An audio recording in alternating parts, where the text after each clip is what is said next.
আসসালামু আলাইকুম সবাইকে আমার স্কুলের পক্ষ থেকে শুভকামনা। আশা করি সবাই ভালো আছেন, সুস্থ আছেন।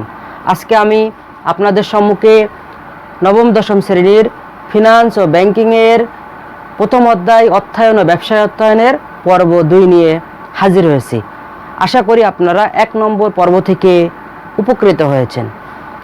আমি 1 নম্বর পর্বে আপনাদেরকে 11 নম্বর পয়েন্ট পর্যন্ত শিখাইছিলাম। আজকে 12 নম্বর পয়েন্ট দেখেন, ব্যাংক কাকে বলে। প্রথম আমি দেখেন বোর্ডে লিখছি 12 নম্বর, ব্যাংক কাকে বলে। গ্রাহকের কাছ থেকে অর্থ সংগ্রহ ও ঋণদান কার্যক্রমকে ব্যাংক বলে। ব্যাংক কাকে বলে? গ্রাহকের কাছ থেকে অর্থ সংগ্রহ এবং ঋণদান কার্যক্রমকে ব্যাংক বলা হচ্ছে। তাহলে আপনি গ্রাহক, আপনার কাছ থেকে ব্যাংক কী করবে? অর্থ সংগ্রহ করবে এবং ঋণ দান করবে। আপনার যদি ঋণের প্রয়োজন বা কারো ঋণের প্রয়োজন বা আমার ঋণের প্রয়োজন হলে আমি ব্যাংকের কাছে দেবো, আমাকে ঋণ দিবে। এই কার্যক্রমকে ব্যাংক বলা হয়। 13 নম্বর পয়েন্ট কি লিখছে দেখেন, দেশের অর্থনৈতিক উন্নয়নে গুরুত্বপূর্ণ ভূমিকা রাখে investment corporation of Bangladesh. MCQ আসবে, দেশের অর্থনৈতিক উন্নয়নে গুরুত্বপূর্ণ ভূমিকা রাখে কে? Investment corporation of Bangladesh. আসেন, এইটা খুব গুরুত্বপূর্ণ বিষয়। কারবারি অর্থায়নের নীতি 3 প্রকার। এখান থেকে সৃজনশীল পাবেন। কোথা থেকে সৃজনশীল পাবেন আমি সবগুলো বলে দিব, আর কোনগুলো এমসিকিউ হবে সেগুলো আমি বলে দেবো। দেখুন, এখান থেকে আপনি সৃজনশীল পাবেন, এখান থেকে আপনি সৃজনশীল পাবেন, এখান থেকে আপনি সৃজনশীল পাবেন। তাহলে সৃজনশীল কি আসে? ক আসে 1 মার্ক, খ 2 মার্ক, গ 3 মার্ক, আর ঘ 4 মার্ক। এ হচ্ছে 10 মার্কের সৃজনশীল আসবে, 10 মার্কের সৃজনশীল আসবে। তাই এখান থেকে কারবারি অর্থায়নের নীতি 3 প্রকার। একটা হচ্ছে তারল্য বনাম মুনাফা নীতি। 1 নম্বর নীতি হচ্ছে তারল্য বনাম মুনাফা নীতি। 2 নম্বর নীতি উপযুক্ততার নীতি। আর 3 নম্বর নীতি দেখেন কারবারের বৈচিত্র্যায়ন ও ঝুঁকি বন্টন নীতি। তার মানে আমরা কি জানলাম? হচ্ছে কারবারি অর্থায়নের নীতি 3 প্রকার। কারবারি অর্থায়নের নীতি কয় প্রকার জানলাম? 3 প্রকার। আপনারা খাতা কলম নিয়ে নোট করে নেন। 1 নম্বর তারল্য বনাম মুনাফা নীতি, উপযুক্ততার নীতি 2 নম্বর, 3 নম্বর কারবারের বৈচিত্র্যায়ন ও ঝুঁকি বন্টন নীতি। আসলে আমরা বিস্তারিত জানি। তারল্য বনাম মুনাফা নীতি কি?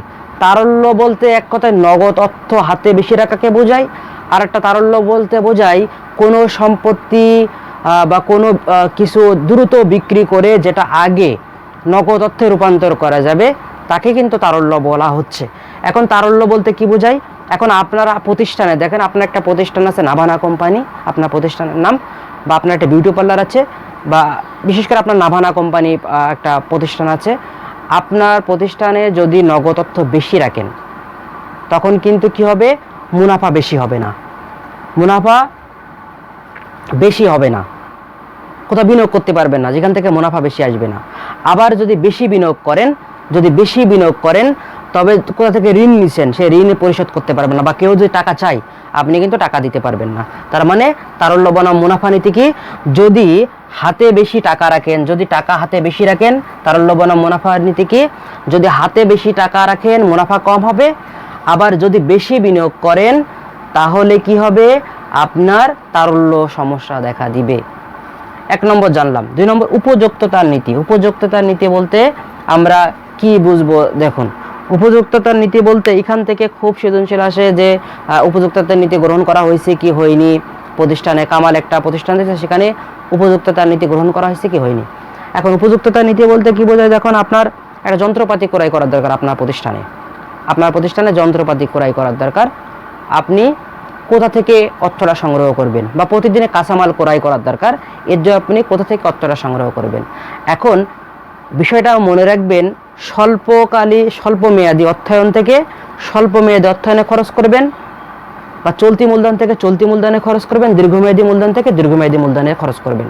এখন যদি ঋণ নিছেন, ব্যাংক ঋণ নিছেন, দীর্ঘমেয়াদী ব্যাংক ঋণ, এইটা দিয়ে কি করবেন?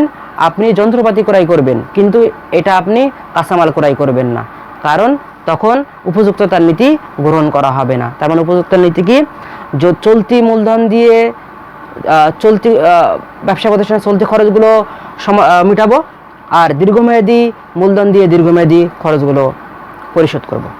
এটা হচ্ছে উপযুক্ততার নীতি। কারবারের বৈচিত্র্যায়ন বা ঝুঁকি বন্টন নীতি। কারবারের বৈচিত্র্যায়ন বা ঝুঁকি বন্টন নীতি কি?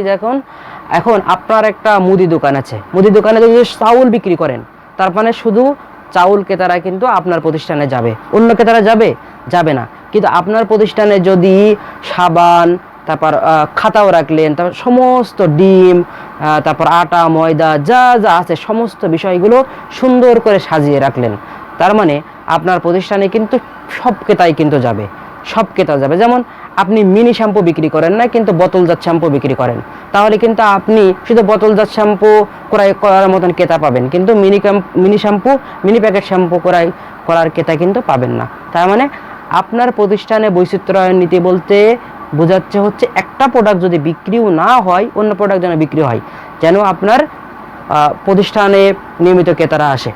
আরেকটা বিষয় বৈচিত্র্যায়ন, বা এটা হচ্ছে কারবারের বৈচিত্র্যায়ন বা ঝুঁকি বন্টন নীতি।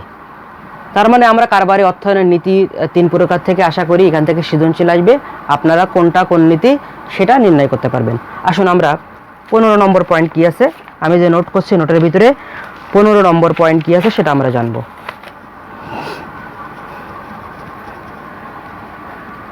আশা করি আপনারা ক্লাসগুলো বুঝতে পারছেন এবং সুন্দর করে কিন্তু আপনারা নোট করে নেবেন আমি যেগুলোর বিষয়। তার মানে আমি প্রথমে অধ্যায় থেকে কি বললাম, নীতি থেকে আপনার সৃজনশীল আসবে।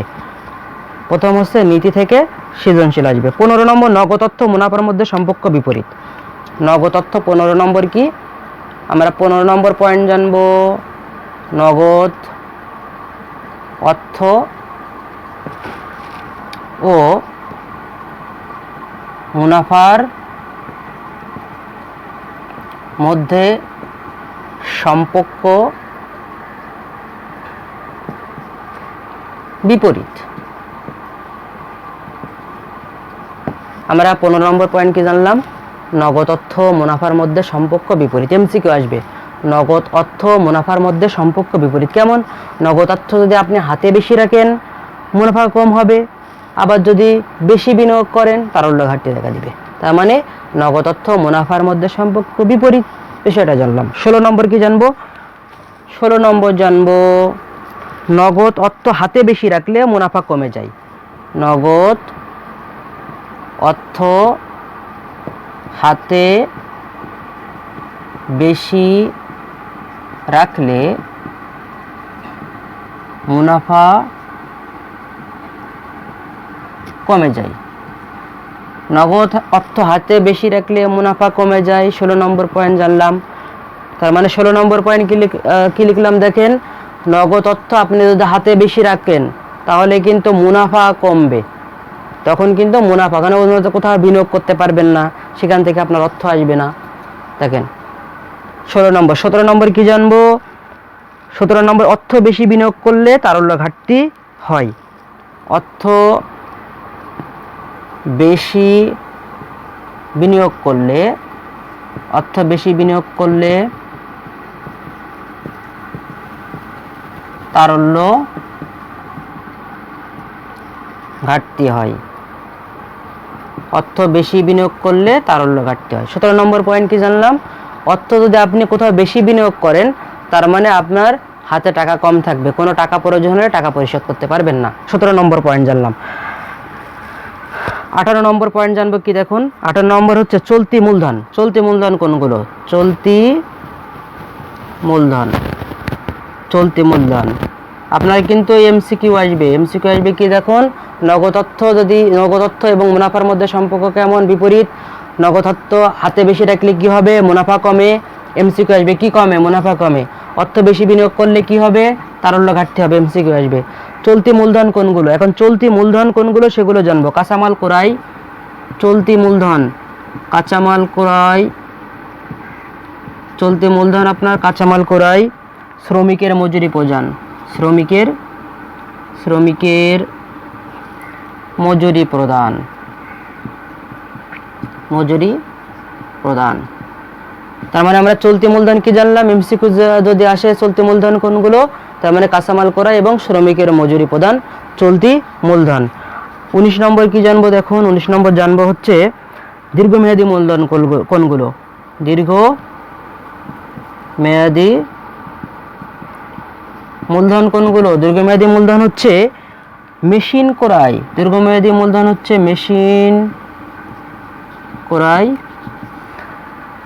দালান কোঠা নির্মাণ, মেশিন করায় দালান কোঠা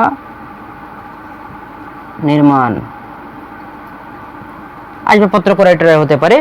আমরা কি জানলাম? 18 নম্বর কি জানলাম দেখেন, চলতি মূলধন, কাঁচামাল ক্রয় আর শ্রমিকের মজুরি প্রদান।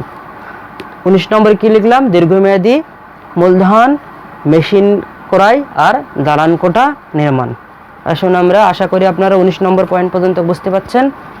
আমি 20 নম্বর পয়েন্ট লিখব। কোনো বিষয় যদি না বুঝতে পারেন অবশ্যই কমেন্ট করে জানাবেন।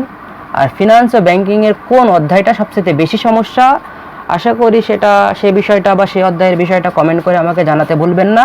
আমি সেই অধ্যায়ের পরে আপনাদের ক্লাস নিব। আসুন 20 নম্বর পয়েন্ট কি লিখছে দেখুন। 20 নম্বর পয়েন্ট হচ্ছে চলতি মূলধনের পরিমাণ সর্বদা কম হয়। চলতি মূলধনের পরিমাণ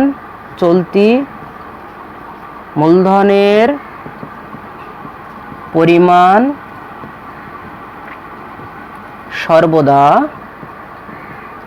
কম হয়। চলতি মূলধন সর্বদা অল্প পরিমাণের হয়। চলতি মূলধনের পরিমাণ সর্বদা কম হয় এবং সংগ্রহের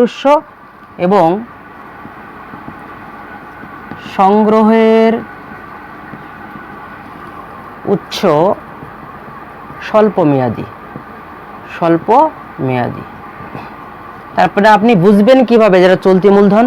আপনি কিভাবে বুঝবেন যেটা চলতি মূলধন? এটা পরিমাণ সর্বদা কম হবে আর এই টাকাটা সংগ্রহ করা হবে স্বল্প মেয়াদী, 0 থেকে 1 বছরের কোনো উৎস থেকে সংগ্রহ করবেন। 0 থেকে 1 বছরের কোনো উৎস থেকে সংগ্রহ করবেন। 21 নম্বর পয়েন্ট কি জানবো দেখুন। আর্থিক ব্যবস্থাপকরা 2 ধরনের সিদ্ধান্ত নিয়ে কাজ করে। আর্থিক ব্যবস্থাপকরা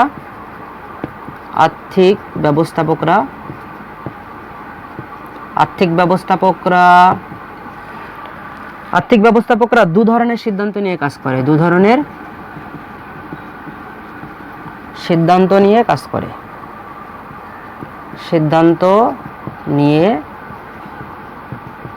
করে। 1 নম্বর সিদ্ধান্ত হচ্ছে আয় সিদ্ধান্ত, অর্থায়ন সিদ্ধান্ত। আয় সিদ্ধান্ত ও অর্থায়ন সিদ্ধান্ত। আয় সিদ্ধান্ত, অর্থায়ন সিদ্ধান্ত। আর 2 নম্বর হচ্ছে ব্যয় সিদ্ধান্ত, বিনিয়োগ সিদ্ধান্ত। ব্যয় সিদ্ধান্ত ও বিনিয়োগ সিদ্ধান্ত। আয় সিদ্ধান্ত ও অর্থায়ন সিদ্ধান্ত 2 নম্বর, ব্যয় সিদ্ধান্ত ও বিনিয়োগ সিদ্ধান্ত। আসুন দেখুন 21 নম্বর পয়েন্ট লিখছি। আর্থিক ব্যবস্থাপকরা 2 ধরনের সিদ্ধান্ত নিয়ে কাজ করে। একটা হচ্ছে আয় সিদ্ধান্ত, অর্থায়ন সিদ্ধান্ত, আর ব্যয় সিদ্ধান্ত ও বিনিয়োগ সিদ্ধান্ত। তার মানে আমরা কিন্তু আর্থিক ব্যবস্থাপকদের 2 ধরনের সিদ্ধান্ত নিয়ে এইটা আমরা আয় সিদ্ধান্ত। আয় সিদ্ধান্ত বলতে মূলত তহবিল সংগ্রহের প্রক্রিয়াকে বোঝায়। তার মানে আয় সিদ্ধান্ত বলতে বোঝায় তহবিল সংগ্রহের প্রক্রিয়াকে বোঝায়। এখন হচ্ছে আপনার কোন বিষয়টা জানবো। স্বল্পমেয়াদী উৎস থেকে স্বল্পমেয়াদীতে খরচ করব আর দীর্ঘমেয়াদী উৎস থেকে দীর্ঘমেয়াদীতে খরচ করব। এই বিষয়টা হচ্ছে আয় সিদ্ধান্ত এবং হচ্ছে অর্থায়ন সিদ্ধান্ত বিষয়টা আলোচনা করে। আর এর ভিতরে আপনার কি আরও দেখেন বিষয়টা অর্থায়ন সিদ্ধান্তের আওতায় তহবিল সংগ্রহের বিভিন্ন উৎস নির্বাচন এবং এসব উৎসের সুবিধা অসুবিধা বিশ্লেষণ করে অর্থায়ন সংক্রান্ত পরিকল্পনা গ্রহণ করা হয়। অর্থায়ন সিদ্ধান্ত পরিকল্পনা গ্রহণ করা হয়। যেমন বিষয়টা আয় সিদ্ধান্ত এবং অর্থায়ন সিদ্ধান্ত বিষয় বলতে আপনি আপনার প্রতিষ্ঠানের মালিকের কাছ থেকে অর্থ নিতে পারেন বা ঋণ নিতে পারেন। এখন যদি আপনি মালিকের কাছ থেকে অর্থ নেন তাহলে মালিকের কর্তৃত্ব কিন্তু বাড়ছে, আর যদি ঋণ নেন তাহলে কিন্তু আবার ঋণের সুদ কেমন হবে সেও বিষয়টা বিবেচনা করতে হবে। এইভাবে কিন্তু আয় সিদ্ধান্ত এবং অর্থায়ন সিদ্ধান্ত বিষয়টা কিন্তু আপনার খেয়াল রাখতে হবে যে মালিকের কাছ থেকে ঋণ নিব না ব্যাংক থেকে ঋণ নিব? ব্যাংক থেকে ঋণ নিলে আমার আয় কত হবে এবং আমি ঋণ পরিশোধ করতে পারবো কিনা? মালিকের কাছ থেকে ঋণ নিলে আমার সুবিধা হবে না ব্যাংক থেকে ঋণ নিলে সুবিধা হবে? তাহলে এটা আয় সিদ্ধান্ত এবং বিনিয়োগ সিদ্ধান্ত।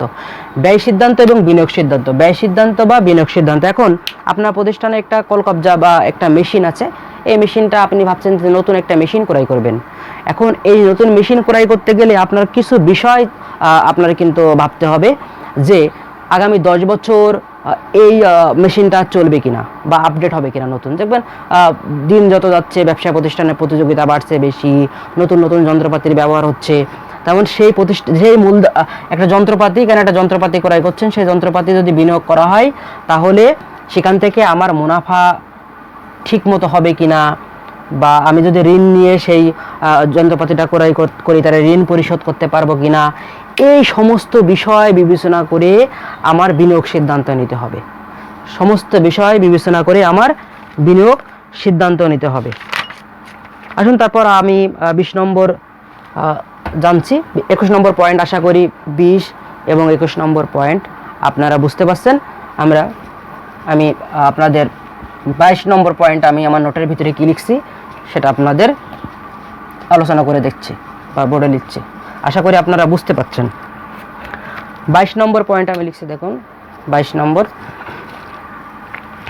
পয়েন্ট লিখছি, সপ্তদশ শতাব্দীতে শিল্প বিপ্লব হয়।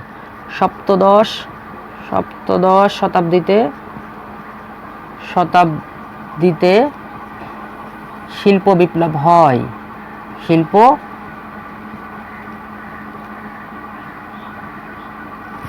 সপ্তদশ শতাব্দীতে কি হয়? শিল্প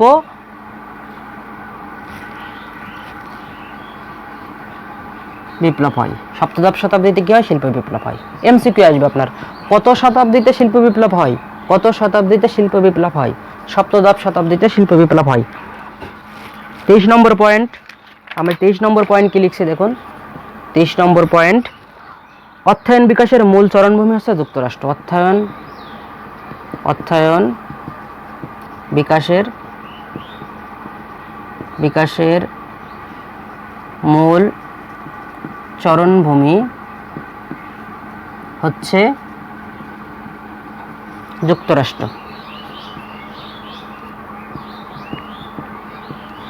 অর্থায়ন বিকাশের মূল চরণভূমি যুক্তরাষ্ট্র। তাহলে 22 নম্বর পয়েন্ট জানলাম কি, সপ্তদশ শতাব্দীতে শিল্প বিপ্লব হয়। প্রথম অধ্যায় থেকে অর্থায়ন এবং ব্যবসা অর্থায়নের যে এমসিকিউগুলো আছে সেগুলো আমি কিন্তু নোট করে দিচ্ছি। 23 নম্বর, অর্থায়ন বিকাশের মূল চরণভূমি হচ্ছে যুক্তরাষ্ট্র। এমসিকিউ আসবে, অর্থায়ন বিকাশের মূল চরণভূমি কি। তারপর 24 নম্বর দেখুন, 24 নম্বর পয়েন্ট আমি কি লিখছি। 24 নম্বর পয়েন্ট হচ্ছে 1930-এর দশকে শেয়ার বিক্রয় শুরু হয়। 1930-এর দশকে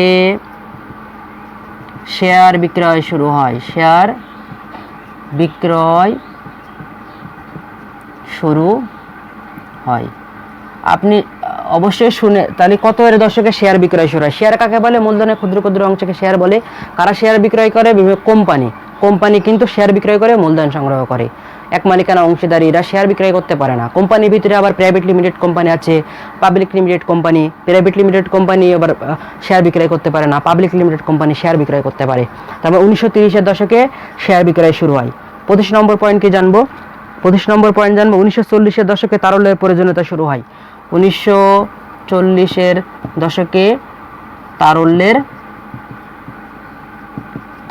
প্রয়োজনীয়তা শুরু হয়। তাহলে কত এর দশকে? 1940-এর দশকে তারল্যের প্রয়োজনীয়তা শুরু হয়। 25 নম্বর পয়েন্ট জানলাম, মুছে দেই তাহলে ওপর থেকে আপনারা দেখতে সুবিধা হবে। 25 নম্বর পয়েন্ট পর্যন্ত আশা করি আপনারা বুঝতে পাচ্ছেন। 26 নম্বর পয়েন্ট কি, 1960-এর দশক থেকে আধুনিক অর্থায়নের যাত্রা শুরু হয়। 26 নম্বর, 1960-এর দশক থেকে 1960-এর দশক থেকে আধুনিক অর্থায়নের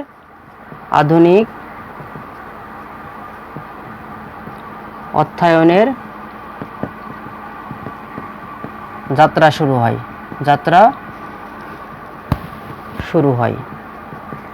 26 নম্বর পয়েন্ট কি জানলাম? 1960-এর দশক থেকে আধুনিক অর্থায়নের যাত্রা শুরু হয়। কত দশক থেকে আধুনিক অর্থায়নের যাত্রা শুরু হয়?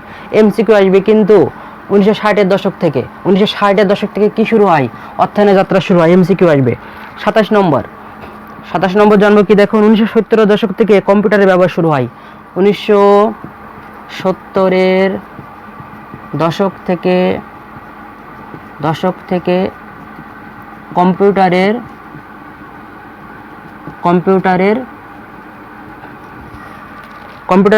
ব্যবহার শুরু হয়। কম্পিউটারের ব্যবহার শুরু হয়। দেখুন আমি 27 নম্বর কি লিখছি, 1970-এর দশক থেকে কম্পিউটারের যাত্রা। তাহলে কত দশক? 1970। কি শুরু হয়? কম্পিউটারের যাত্রা শুরু হয়। এমসিকিউ আসবে কিন্তু। 27 গেল। 28 নম্বর দেখুন কি লিখছি।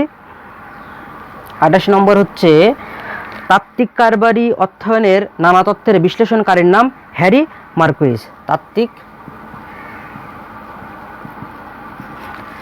কারবারি অধ্যয়নের নানা তত্ত্বের বিশ্লেষণকারীর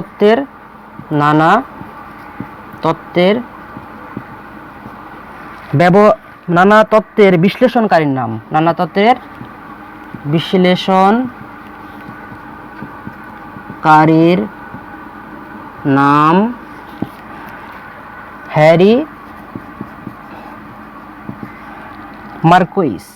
হ্যারি মার্কুইজ।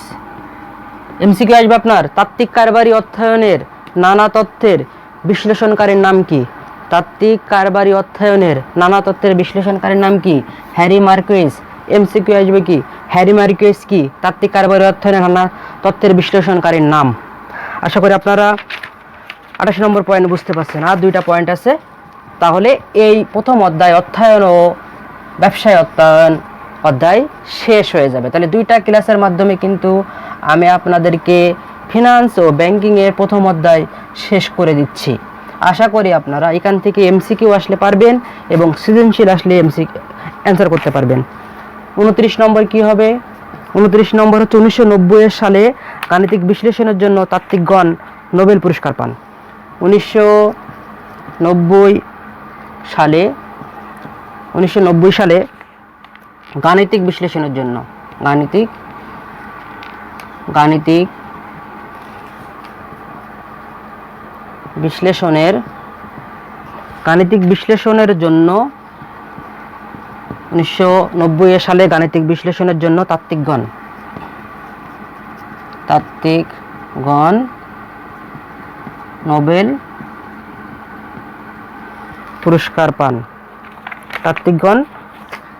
নোবেল পুরস্কার পান।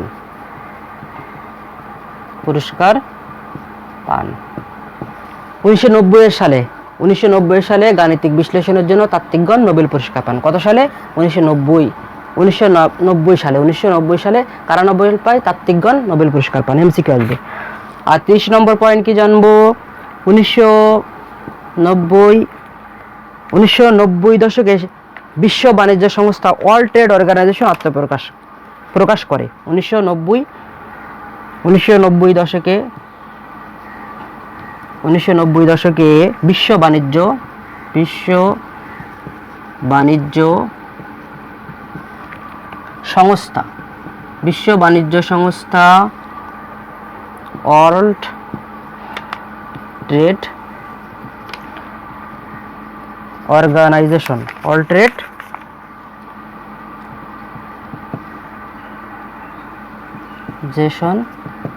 ওয়ার্ল্ড ট্রেড অর্গানাইজেশন আত্মপ্রকাশ